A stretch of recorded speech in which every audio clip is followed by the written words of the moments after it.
Hello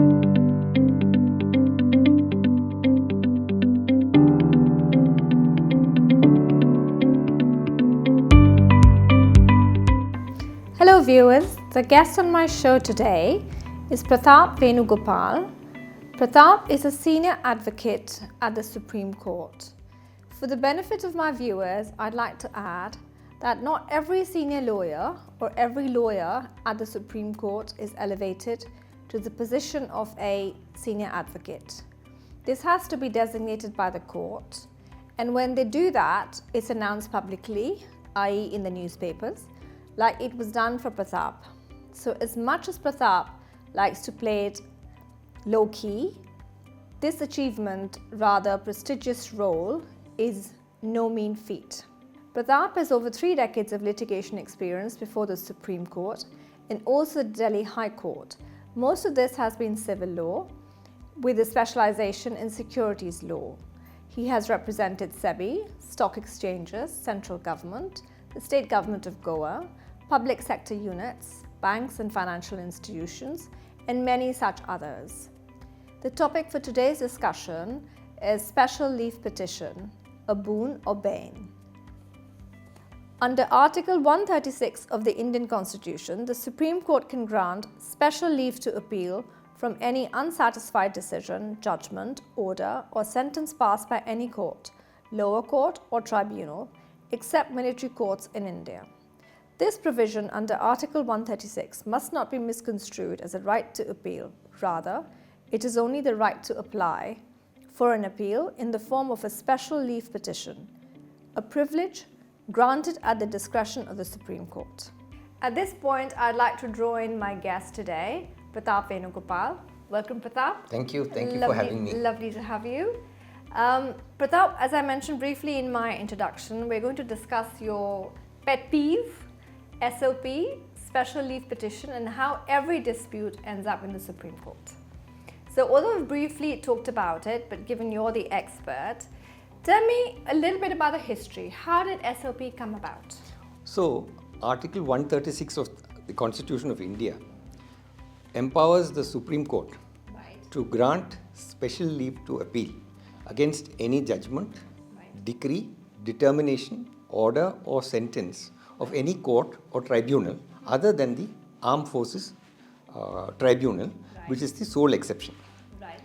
Now, this particular power was an exceptional one and a discretionary, exceptional and discretionary one, which was introduced, in order to prevent gross miscarriage of justice when all other justice mechanisms do not work.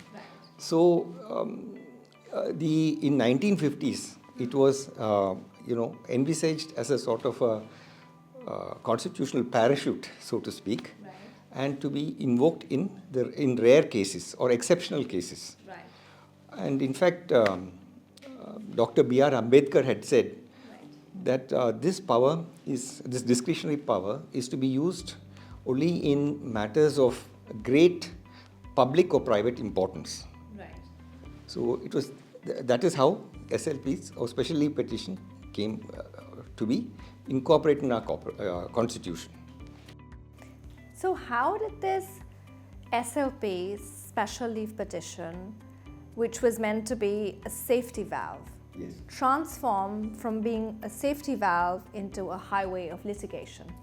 So in the 1980s to 1990s, there have been, SLP has now virtually become a sort of a routine appeal, because every losing litigant saw the Supreme Court as their final hope. And for the lawyers, it seemed to be the ultimate client service. And so for every matter which has been decided wrongly according to the person who has lost in the court below, would be challenged by way of SLP. This is how it has become. Oh, wow. Completely losing purpose of what it was meant or designed for. So what are you witnessing with SLP today? Today, what is happening is, you see, SLPs are listed for admission hearing. That is when the Supreme Court, the various benches of the Supreme Court decide whether to issue notice or to reject the petition. So we have about each bench hearing about 70 petitions on Mondays and Fridays. So if you take into account all the benches, there are hundreds of petitions, fresh special leave petitions listed on Mondays and Fridays, which are known as admission days in the Supreme Court. Right. So what happens is once notice is issued, then they come up after notice. Then they are required to be heard, and then the court decides, depending upon how much time it would take to decide the issue in question, whether it should be a leave should be granted or it should be heard at the after notice stage itself. Now there are many matters where leave has been granted. So those matters are also listed between say Tuesday and Thursday, Tuesday, Wednesday, Thursday. But we have these after notice matters being given preference on say Tuesdays for final disposal at the after notice stage. But the other appeals are taken up on the rest of the days. But because of more and more petitions coming up and with urgency involved, the regular matter is not getting a hearing. The other aspect is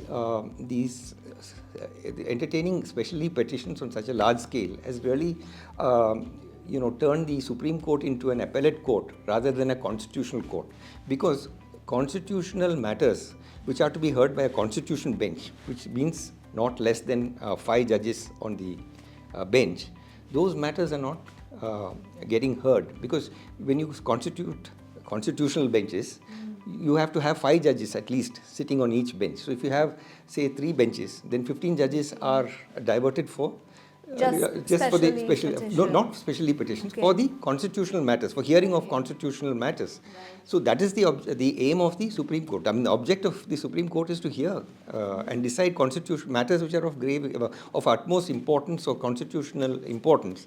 So that side of the Supreme Court, that is suffering because of these special leave petitions that are pouring in. Right. So what does a typical Monday look like at the Supreme Court? So Monday you have, say, like I said, hundreds of petitions listed before all benches, with 70 matters, approximately about 70 matters for admission before each bench. Now, what happens is you get about 3 minutes, the lawyers get about 3 minutes to persuade the bench that their client's case requires intervention. And say less than about under a minute, the bench would have to decide whether to issue notice or reject the petition. So this is, it's kind of judicial triage, really. Having said that, one aspect I must point out that all the judges of the Supreme Court come having read the matters. So, the benches are aware of what exactly is the issue. And, they give the lawyers an opportunity, even though it is in a few minutes, but they do listen. And it's not that they come with preconceived notions of whether they should issue notice or not. They do listen, and lawyers are also able to persuade them to issue notice. It's not that. So where there is a good case, they do. But we must appreciate the judges who have been working, so hard to decide whether to issue notice or not. It involves a lot of reading, and just imagine 70 matters, being approximately being listed, say on Monday and Friday. So the Sundays and Thursdays would be spent in reading them. Yes. Inhuman. Yes, it is. It's a very tough 70 a day is a bit much. Job for the judges. Yeah, absolutely. So, because it's special leave petition, under what sort of special circumstances does the SLP get invoked? So, like I said, Article 136 had intended the special leave to be granted in exceptional discretionary circumstances. What would be special is not defined, but by a series of decisions, the Supreme Court has evolved certain criteria to decide what would be special circumstance. So this would include, say, a confirmation of a death sentence. Then issues which are of utmost public importance. It would affect a large section of the public or society at large. Then we have matters involving constitutional issues which arise. such as say right to free speech, electoral reforms, right to privacy. So these important issues crop up. Then you have also to look at whether if you let the judgment which is impugned, that is the judgment of the court below, which is impugned in that special leave petition, if it is sustained, would it cause grave injustice, or has the courts below exerted jurisdiction which is not vested in them? They've gone beyond their jurisdiction, or whether they have really ignored binding precedents while interpreting, say, statutes. So these are some of these criteria for deciding what is a special circumstance. But Pratap, special is so subjective. Yes, it is. So then how will the court That's like I said, because it is subjective, the Supreme Court has, in a series of decisions, right from Pritam Singh versus State, which is in 1950, laid down criteria which, how or tests for determining what would be special circumstances. So, for example, Pritam Singh's case, the court said that it is not just necessary, it is not necessary to, the special leave petition, the provision for granting special leave to appeal is not to be used as a routine appeal or a third appeal, or to correct. So only a right to yes, appeal, so not a right to hearing. Exactly, and it is not there for reappreciating evidence or facts, or for correcting every error. So these guidelines have been laid by the Supreme Court itself. Right. Okay. Interesting. So do SLPs also get dismissed? Yes, they do. Cases? Of course they do. Yeah. Because not every SLP will meet the criteria. Yeah. So in fact, there are a larger number of SLPs being dismissed rather than being entertained. Right. So this must then create a massive backlog of cases. Yes. So that is the problem which has been facing the Supreme Court.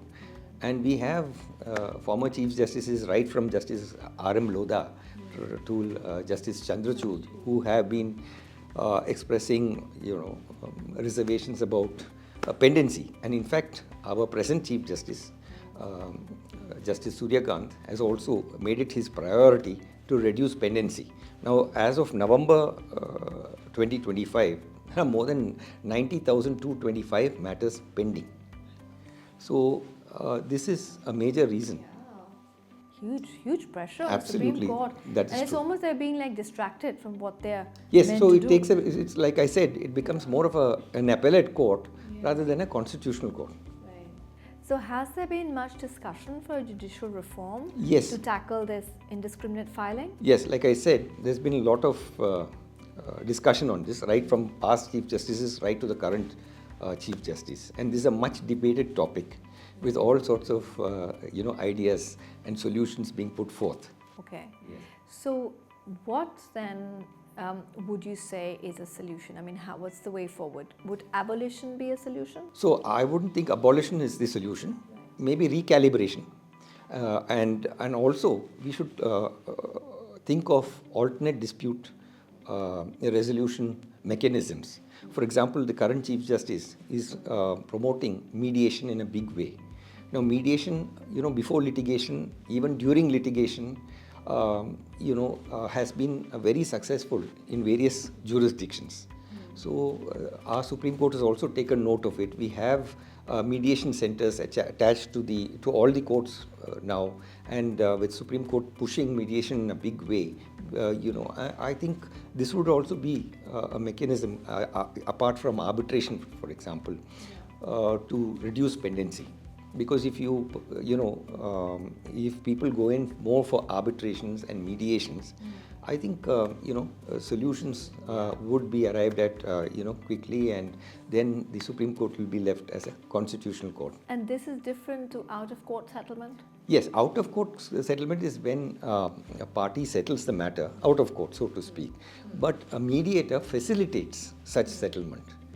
That is how mediation comes into play. So, for example, now in commercial, under the Commercial Courts Act, for example, before you institute commercial litigation, say a suit, commercial suit, the parties have to have a pre-litigation mediation. It's mandatory. You have to go in for mediation. So during that mediation, the mediator acts as a facilitator to try and bring about an understanding between the parties so that their dispute is resolved amicably and does not lead to litigation. The other form of mediation is court annexed mediation, for example. So after the litigation has started, be it at the lowest of the civil courts or in the highest court, the Supreme Court, the judges, where they find that the differences between the parties is not too large, or they think it's capable of being resolved through mediation, they refer such matters to the mediator. So they have mediation centers, like I said, and mediators who are trained mediators at such centers, they try and help the parties arrive at a solution. And then once they arrive at a settlement, that settlement is then placed before the court and an order is passed in terms of the settlement. Right. Okay. I'm conscious you've got to head back to court. I'm conscious of your time. But I would like to wrap up. But before I do, I want to ask a sort of out of syllabus question. Yes. Probably too basic for you, so apologies in advance. Could you, for the benefit of my viewers, could you list the various courts and the purpose each one serves? Right. So you're talking about the hierarchy of courts. Yeah, hierarchy, so correct. say in Delhi, when we talk about the civil courts, we have I think the lowest court would be the court of the civil judge junior division. And then you have the court of the civil judge senior division. Then you have the district courts. You have a district judge in charge, the principal district judge, and you have the additional district judges. And then you have the High Court and the Supreme Court. Now, these courts, on the civil side, you have pecuniary jurisdictions according to the subject, the value of the subject matter. So, say up to 30 lakhs, the cases would be filed in the court of the civil judge, junior division. Above 30 lakh and say up to 20 lakh, I think it is, you will file it in the senior, before the civil judge, senior division. Then above 20 lakh and below 2 crore, you file it in the district courts. Now, after that, you file it in the High Court, because Delhi, there are 4 courts. I think Bombay, Madras, Delhi, and Calcutta, which have original jurisdiction, where you can, institute a suit in the first instance. So for that, the pecuniary jurisdiction in Delhi is above, at least 2 crore and above. Then apart from that, you have appellate jurisdiction. So from a district judge, for example, an additional district judge or the district judge, the appeal would lie to the Delhi High Court, which has an appellate jurisdiction also. Then you have intra-court appeals. For example, matters which are heard by, say, a single judge. Say the original side of the Delhi High Court, a single judge hears the matter. Then you have an appeal to the division bench. Then, of course, ultimately you have the Supreme Court. So Supreme Court, basically 136, especially petitions. Otherwise, very rarely, there are matters where the High Court feels that there is a neat question of law which requires to be decided by the Supreme Court, and they give a certificate on basis on which you can file the appeal and tell the Supreme Court that, look, this is a certificate appeal certified by the High Court that there is a question of law. But that does not mean the Supreme Court will necessarily entertain it. The court may entertain, may not entertain. But then that is under a certificate you have come. That's the other route. Okay. What about the tribunal and the consumer court? Yes, talking about tribunals, yes, the other aspect is tribunals. No, before that, I just want to tell you about the criminal side. You have the magistrates court, then the district court. On the criminal side, the district judge becomes the sessions judge. So the district, it is known as actually district and sessions court or district and sessions judge, because when the judge sits on the civil side, he is the district judge, and when he sits on the criminal side, he is the sessions court. Then you have the appeal to the High Court. You also have a kind of original jurisdiction in the High Court, in the sense that you can file a Section 482 petition. The old Section 482 it was under the old code. So you can directly approach for quashing of a criminal complaint or when the criminal process has been instituted in the court below, then of course you have criminal appellate jurisdiction in the Supreme Court by way of either by way of a certificate in rare cases or otherwise 136. Now, talking about tribunals, yes, we have tribunals under various acts. For example, under the Companies Act, we have it was originally the Company Law Board. Now we have National Company Law Tribunal. You have the National Company Law Appellate Tribunal, and then, of course, you have for example, under the IBC, you have an appeal under certain specified conditions to the Supreme Court. Then you have the consumer courts or consumer, commissions. So there again, pecuniary jurisdiction. You have the district commissions, the state commissions, and the National Consumer Disputes Redressal Commission, which is the apex body under the Consumer Protection Act. There, there also you have original jurisdiction above a fixed limit. So when the National Consumer Disputes Redressal Commission exercises original jurisdiction, then appeal would lie to Supreme Court. Otherwise, if it is coming up, say, from District Commission, then State Commission, National Commission, then again SLP. Only where the matter has been originally decided by the National Commission, and appeal would lie under the Consumer Protection Act directly to the Supreme Court. Then you have also other laws, for example, securities laws. You have the Securities and Exchange Board of India Act of 1992. So once the tribunal, which is the Securities Appellate Tribunal at Mumbai, decides a matter, then on a question of law arising out of that decision, an appeal would directly lie under section 15Z of that act to the Supreme Court. So these are some of the tribunals. Yeah, quite well designed, the whole judiciary and the laws and the courts, etc. Just, I think, grossly overburdened, right, isn't it? That's right. Yeah. So I think the solution is that, not every case should be entertained, and not every error of law requires consideration by the Supreme Court, but it is the matters of supreme importance where the court feels that that interference is really warranted. Such cases should be entertained. But having said that, it's a very, very difficult process. Yes. To design. For sure. Thank you, Pratap. Thank you for making us aware of Article 136 of the Indian Constitution, the special leave to appeal and the special leave petition. I would really like to appeal to my viewers that we should tread with caution, and this is, as the name suggests, it's a special leave petition. It should not be misused because it's definitely causing an impediment to justice, just with the volume and burdening of courts. We need to be conscious and sensitive with regard to creating the pressure on Supreme Court. And also, I think in the interest of creating an efficient judiciary, we must use this sparingly and with great caution. Thank you very much, Pratap. Thank you. Lovely to have you here.